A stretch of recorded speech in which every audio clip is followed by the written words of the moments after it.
I'm Mike Uyak. I love to try new things, and I've had culinary adventures all around the world, as well as right at home. I've had really wonderful food, as well as some really horrible food.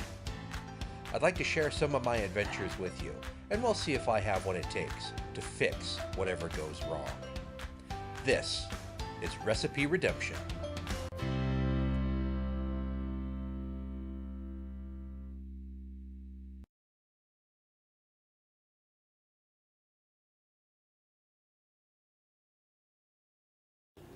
Good evening, Redeemers, and Happy New Year. Welcome to 2019. For tonight's video, I'm going to break one of my rules.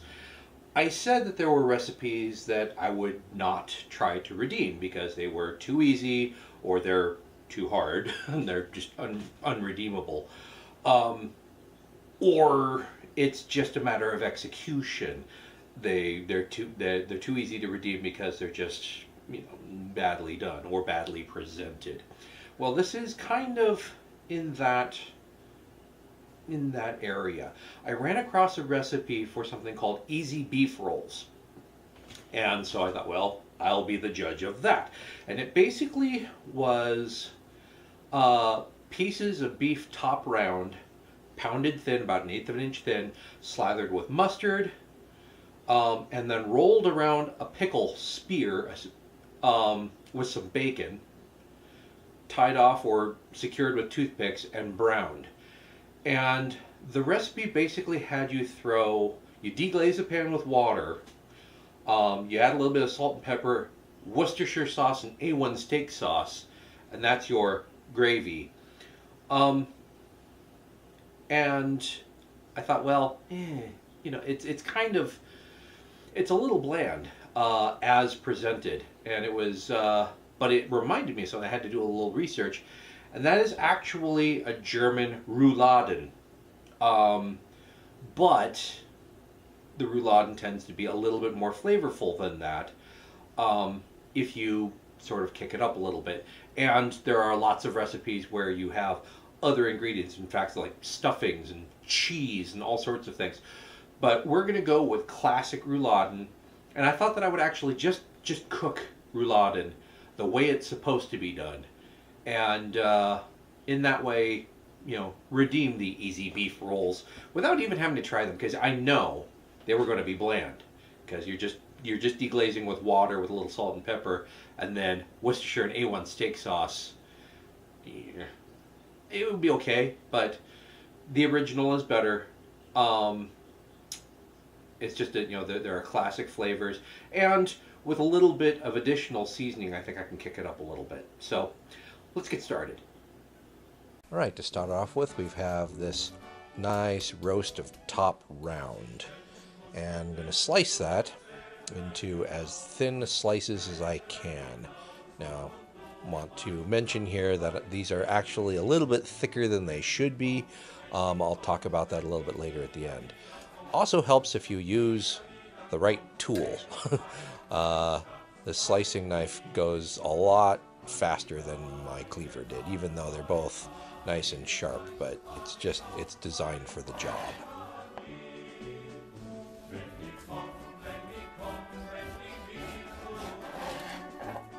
Next, I take each one of those slices and put them in between a moistened piece of plastic wrap. And the reason I moisten it is I want each of these pieces to slide around, so that when I pound them flat, the edges, as they sort of get pushed outward, have somewhere to go. Now, I like to use this flat stamp-like pounder instead of the big mallet. Reason being, a couple of times I've gotten a little too exuberant with the mallet and broke it, and the head actually flew up into my face. Twice. So I don't like those. And because this is steel construction, it's a little sturdier, so you can really get vigorous with it. Now, I'm starting off slow here and just sort of giving it a pound, and kind of in an outward direction. This encourages the meat to spread outwards as you pound it thin. Repeat with the other pieces of meat and set those aside. And in the meantime, just going to rough dice 1 yellow onion. I'll also take a moment to apologize for the dark band at the bottom of the video here. Didn't realize the shutter hadn't completely opened on my camera. It's kind of old and I need to watch out for that. So my apologies, but it'll give me a good place to put captions. So yeah, I meant to do that.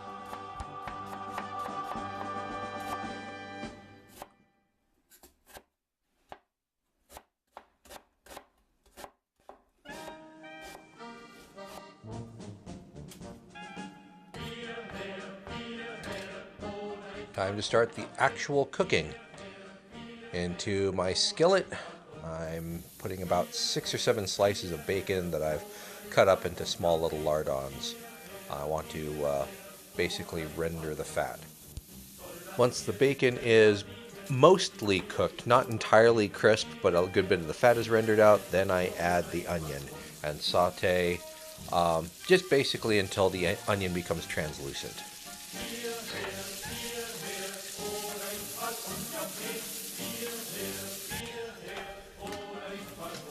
And then turn off the heat and set aside.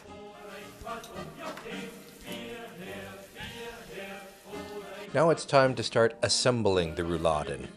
First, take each of the pieces of beef, sprinkle with some kosher salt and some fresh ground black pepper.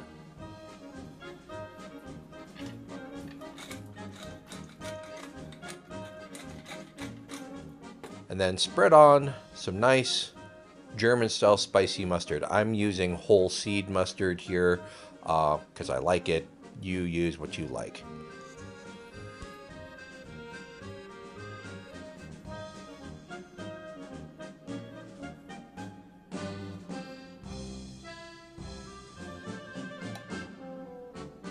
After that, place a layer of your bacon and onion mixture, and I spread it over about half of the piece of beef, and you'll see as you roll it up, it's going to squish some of that filling forward, so it will eventually basically cover the entire thing, so I wouldn't worry about it too much.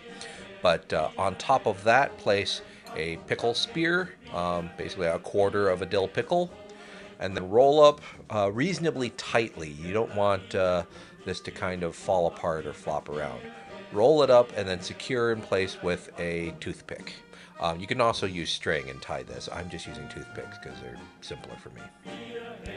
Once you have your beef all rolled up, put your pan back onto the heat and melt a couple tablespoons of butter into it.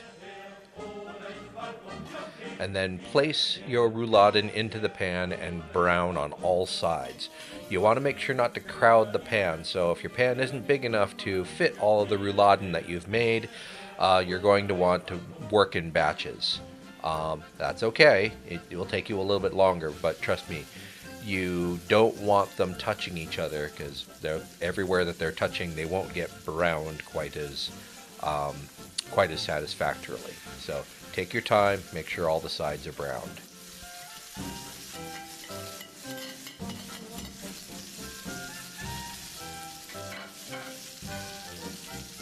Once your rouladen are nice and brown, it's time to deglaze and braise. So this is just a quarter cup of red wine and 2 cups of water. And a little bit more garlic powder here, because garlic don't need no reason. Bring that back up to a boil, and then turn the heat down and just simmer for 1.5 hours. Once your rouladen are done simmering, and look at the change in the color of that broth, by the way. Once it's done simmering, remove the rouladen off to the side, and it's time to thicken this mixture.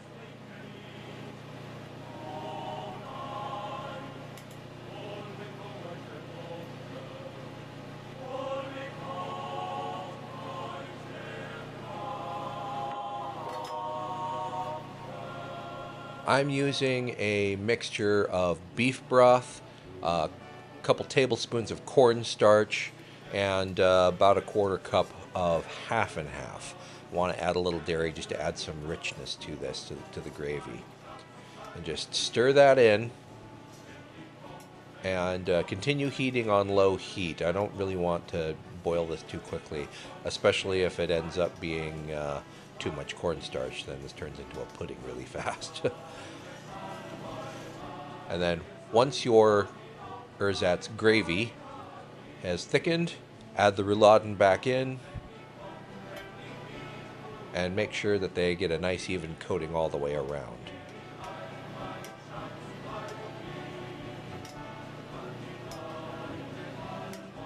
Just heating the rouladen for a few more minutes in the gravy, and then pull each one out, and be sure to pull the toothpick out. They should hold together at this point, and plate.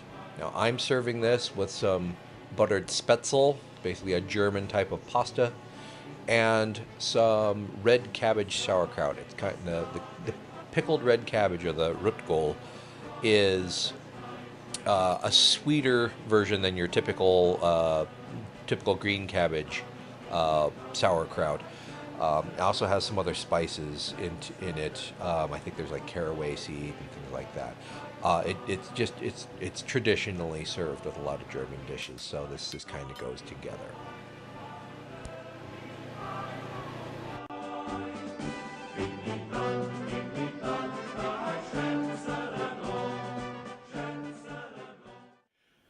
So here we are, the day after. Turns out this makes pretty good leftovers. So, self-critique. The rouladen, you really should pound out the meat thinner, which means you really need to start with a thinner cut of meat, preferably if you can cut it a 1/4 inch thick. I didn't take this step, but it actually does help. If you're carving off steaks from a roast and you need them to be a specific thickness, and preferably of uniform thickness, what helps is to actually put the roast in the freezer for about half an hour.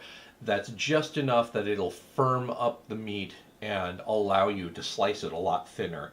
You still have to work kind of quickly, but at the very least, you don't need one of those big deli slicers in order to come up with fairly uniform thin slices. You cut them about a 1/4 inch thick, and then you can pound them to about an 1/8 inch thickness, and the rolls come out a lot better. But for what I got, this actually isn't half bad. Okay. I ended up cutting them about a 1/2 inch thick and then pounding them out to about a 1/4 inch, and it's still pretty thick. Also, full disclosure, the spätzle that I'm serving this on, the buttered spätzle, and the red cabbage slaw, the Rotkohl, I bought from the store. Yeah, you can make them yourself.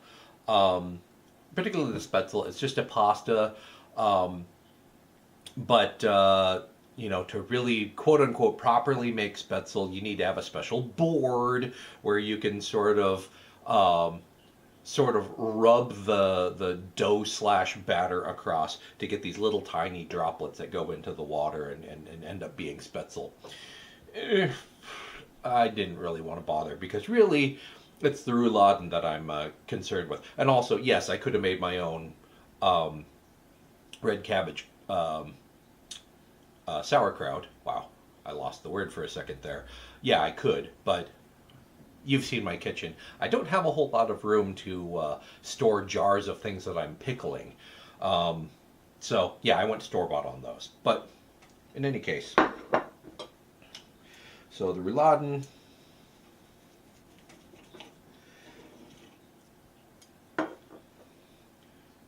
Now, because this simmered for so long, the pickles are no longer really vinegary. They're still pickles.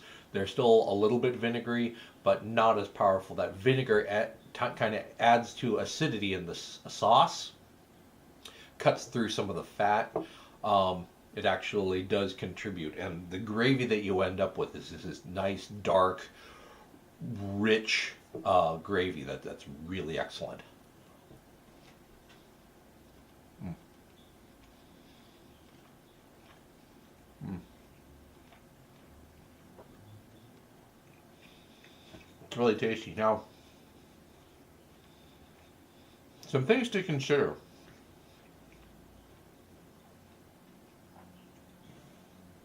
The top brown that I use doesn't have a whole lot of connective tissue in it.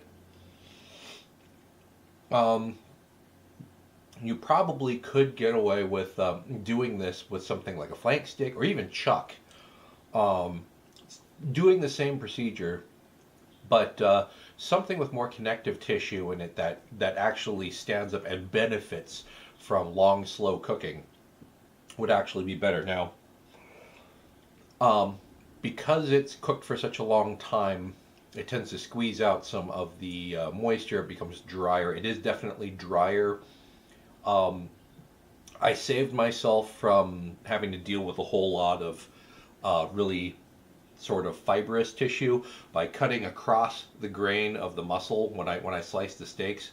So you have these short little pieces of muscle fiber um, that don't tend to want to hold together quite as much as if you were to cut it the other way along the grain.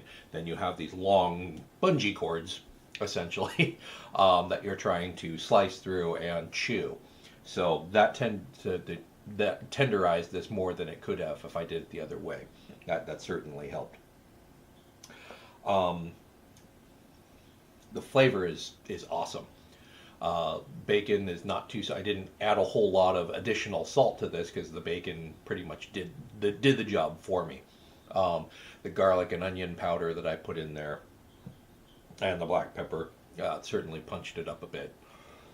And I think the little bit of dairy, it didn't hurt. I don't know. I don't know how much it really added to the richness of the gravy, and obviously the cornstarch that I added in lieu of flour, that is the traditional thickener for this. I prefer using the cornstarch. If you're just going to dump a source of starch into this, into a gravy or something, I prefer just using cornstarch over just raw flour. I find that if you're just doing a slurry with flour, the resulting gravy, you still get that kind of a raw flour flavor in it, and cornstarch has a little bit less of that. Um, and it doesn't seem to matter, to me anyway, it doesn't seem to matter how much you cook it. You always get that little bit of a raw flour flavor to it. Now, if you were making a real gravy, what I would probably have done if you were going to use flour is, make sure to scrape up all the stuff off the bottom, start another pan like a saucier, um, and actually cook the flour into a roux with some butter, or some other flavorful oil. If you saved some of the bacon fat, that would work too. Make a roux, and then add all of the drippings and the braising liquid to that, and thicken it that way. That way the flour does actually get cooked and kind of toasted, and it develops the flavor a little more and gets rid of that raw flour flavor. That's an extra step. It means involving another pan. So you can go that route, or you can just use the cornstarch. Your choice. But for our purposes, just trying to make this a simple one pot meal, um, I really just went with the cornstarch, and it was just fine. Mm. The gravy really tastes good on the Spätzle as well. Mm. So this is, I think, a fairly good example where the traditional recipe might have a couple more ingredients than the simplified, easy beef roll-up recipe. It might take a little bit longer, but ultimately I think it's better than the simplified version. If it's not that much more work, if it's not that many more ingredients, then why not do it the proper way rather than the easy way? That's one thing you need to look out for whenever you see a recipe that says this is the easy way of doing something. A lot of times it means they've taken shortcuts that reduce the quality of the end product. Really, those extra few minutes and those extra few ingredients really make all the difference. So, with that cautionary tale in mind, I'd like to thank you for watching, and I'll see you again next time on Recipe Redemption.